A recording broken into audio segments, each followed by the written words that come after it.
చాలా మంది నాకు మోకాలు నొప్పి వచ్చింది, నాకు గుజ్జు అరిగిపోయింది, గుజ్జు తగ్గింది, గుజ్జు వల్ల నాకు నొప్పి వస్తుంది కాబట్టి ఈ ట్రీట్మెంట్ తీసుకున్నాను, ఆ ట్రీట్మెంట్ తీసుకుంటానని చెప్తూ ఉంటారు.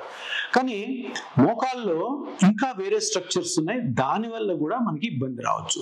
అటువంటి వాటిలో ముఖ్యమైనది ఏంటంటే ఏసీఎల్ అంటారు. ఈ లోపల వైట్ గా కనపడుతుంది చూడండి, ఈ బ్లూ దాని కింద వైట్ గా కనపడుతుంది లోపల, దాన్ని యాంటీరియర్ క్రూషియేట్ లిగమెంట్ అంటారు. సో ఈ లిగమెంట్ కూడా ఈ జాయింట్ కి స్ట్రెంగ్త్ కోసం లోపల దేవుడు పెట్టిన ఒక లిగమెంట్.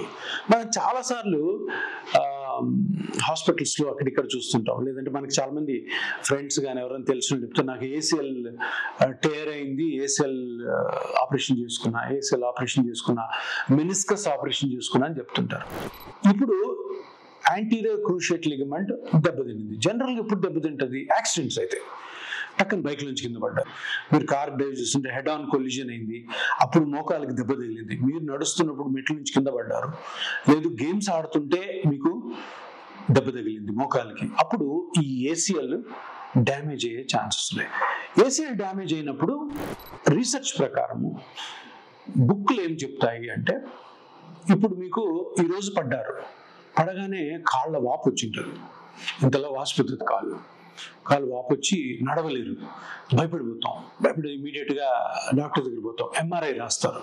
ఎంఆర్ఐ రాయగానే అక్కడ లోపల బ్లడ్ కలెక్ట్ అయి ఉంటుంది, చాలా చిన్న మెత్తటి పదార్థాలు దెబ్బతిని ఉంటాయి, దాంట్లో దెబ్బతిన్నది ఒకటి ఏసీఎల్ కూడా ఉంటుంది.